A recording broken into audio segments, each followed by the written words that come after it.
হরিবল। প্রণাম জানাই আমার পিতা মাতাদের শ্রী যুগল চরণে, যাদের অশেষ করুণায় মানবরূপে এই ধরায় আমরা এসেছি।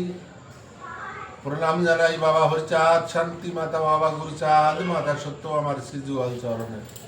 প্রণাম জানাই গুরু গোসাইদের শ্রী যুগল চরণে। প্রণাম জানাই যেখানে যত হরিভক্ত আছেন এবং যানরা আমাদের এই ঠাকুরের গ্রন্থ পাঠ শুনছেন তাদের শ্রী যুগল চরণে।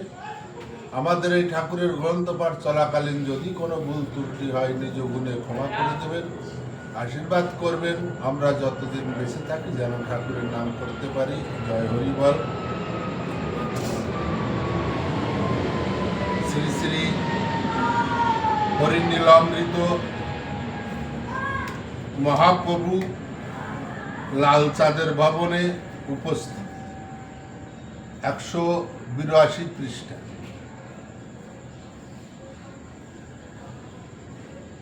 তাহলে এখানে ঠাকুর এই যে মৃত্যুঞ্জয় কারক এদের বলেছে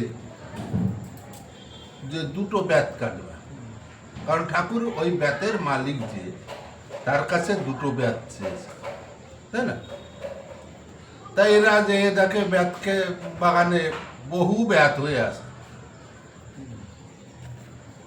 তা বলছে দুটো নেব আর একটা নেই, লাগবে তো গুরু শিবায়, তার তো ওই লোকের ভালোই হবে, অসুবিধা নেই।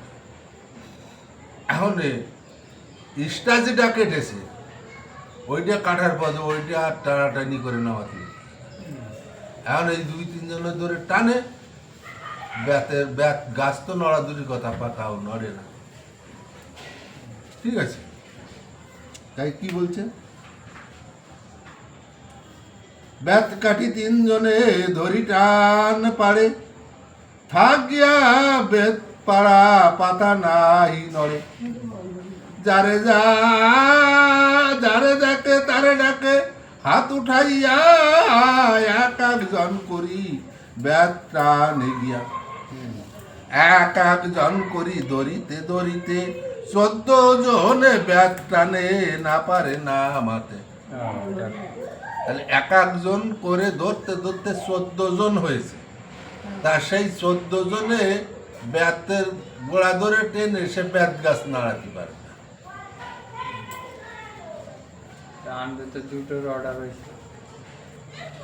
মহতের কথা, ভগবানের কথা। এখন আমি যদি ভগবান আমাকে বলে সোজা রাস্তায় যেতে, আমি যদি বেকার রাস্তায় যাই, তা আমার রাস্তা পুরো হয়ে গেল, তাই না? তা ওদের তো ব্যাত কাটতে দুটো বলিছে, ওরা তো ব্যাত 3টে কাটিছে। নাহি ছেড়ে নাহি পড়ে, না নড়ে না পড়ে, আমের গাছের ডাল মড় মড় করে। মানে যে গাছে ব্যাত গাছ উঠেছে সেই গাছের ডাল মড় মড় করে, তো ব্যাত গাছ মরে। রামচাঁদ চৌধুরী বুদ্ধি বিচক্ষণ, বলে ব্রতা পরিশ্রম করো কি কারণ। 14 জনে ব্যাটানি কিছু না হয়, এহেন আচার্যকে বা দেখেছো কোথায়? এই যে টানাটানি করছো, এই যে বৃথা কষ্ট করছো, এর কোনো ফল আছে? কোথাও দেখেছো যে 14 জনে টেনে একটা ব্যাত নামাতে পারিনি? আর আমরা যে 14 জন টানতেছি, তা ব্যাত সারানো তো দূরের কথা, ব্যাত গাছের পাতাও নড়ে। তাই বৃথা কষ্ট করছো কেন?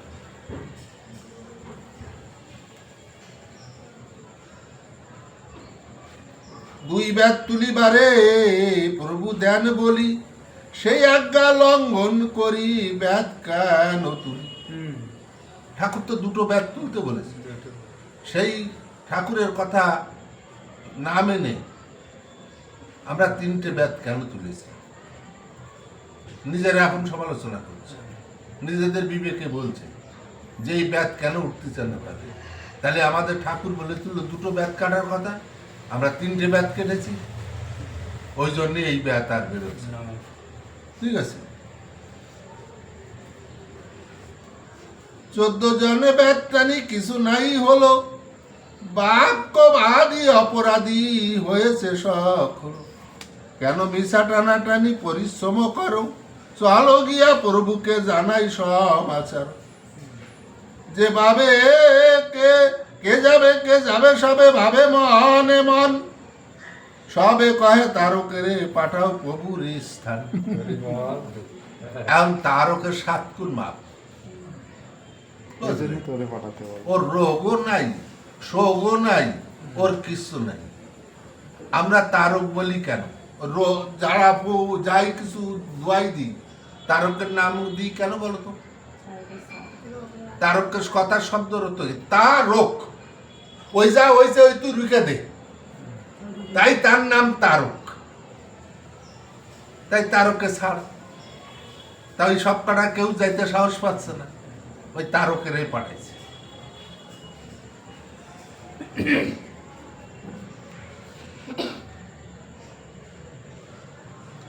তারক দাঁড়াই গিয়া প্রভু সম্মুখে, মৃত্যুঞ্জয় কিছু দূরে দাঁড়াইয়া থাকে। মৃত্যুঞ্জয় কে? মৃত্যুঞ্জয় হচ্ছে তারকের গুরু।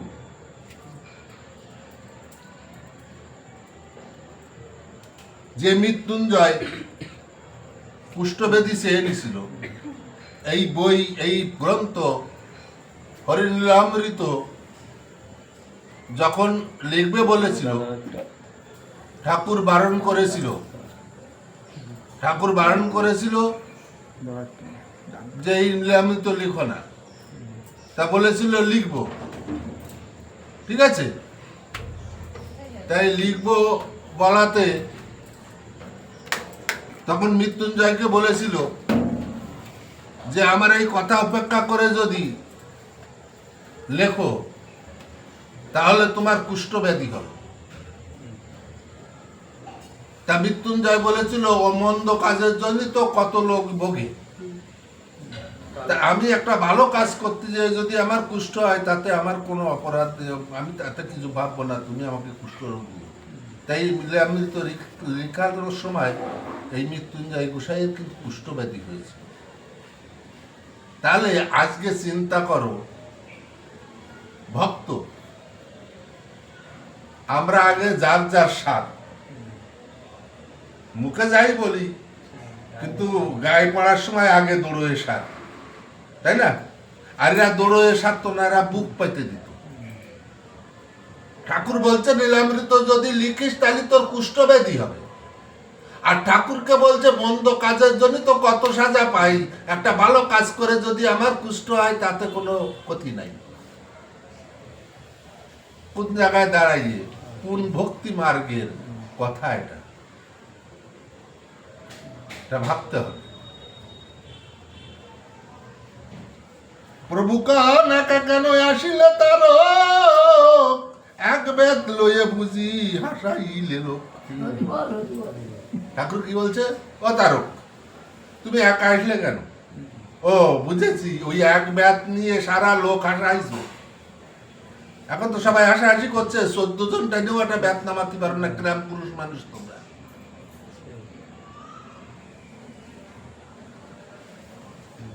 দুটি বেদ নিবই আর নাহি আবশ্যক, কাটিয়াছি 3 বেদ কহিল তার। ঠাকুর কহেন কেন এ কার্য করিলে, সামান্য একটি কথা মানিতে নারিলে। কেন এ কাজ করলে কেন? সামান্য একটা আদেশ তোমরা পালন করতে পারলে না। আমি 2টো বেদ কাটতে বললাম, তুমি 3টে বেদ কাটলে কেন?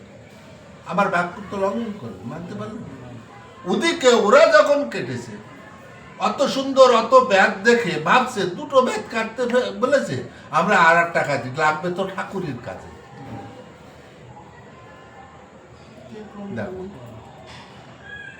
ওদিকে সে ঠাকুরের জন্য কাটছে, আর এদিক ঠাকুর বলছে তুমি কাটলে কেন?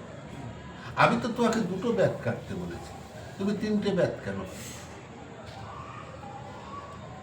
যেমন লোভের বাস করিয়াছ তাই 14 জনে হার কেন এক বেদের ঠাই। যেমন লোভ করেছে তেমন হয়েছে। 14 জন মিলে এক বেদের কাছে কি করে আইলে গেলে? ছোট এক বাক্য তাহা না পারো মানিতে, ধন্যবাদ দেই আমি সেই বিন্দা পর্বতে। এখনে উঠিতে পারে রাকে কোন জনে, উঠিতে পারে না মাত্র এক বাক্য মেনে। বাক্য না মানিতে পারো কাপুরুষ, সিংহের শাবক হয়ে চাকরি দিল। এরম দিচ্ছে দাও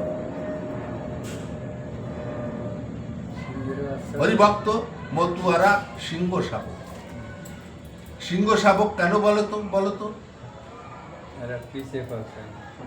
না, এই জায়গাটায় যদি যাইতে পারতে তাহলে তো দাদা অনেক কিছু হয়ে যেত।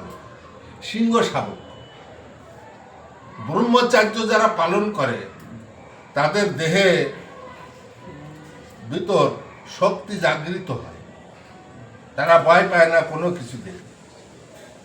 সিংহে 12 বছরে একবার মিলন করে, তাই না? তাই সিংহ শাবক বলে।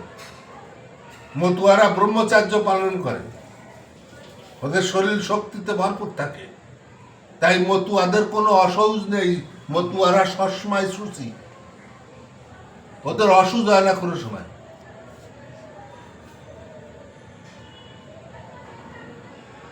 জয় হরি বল। আচ্ছা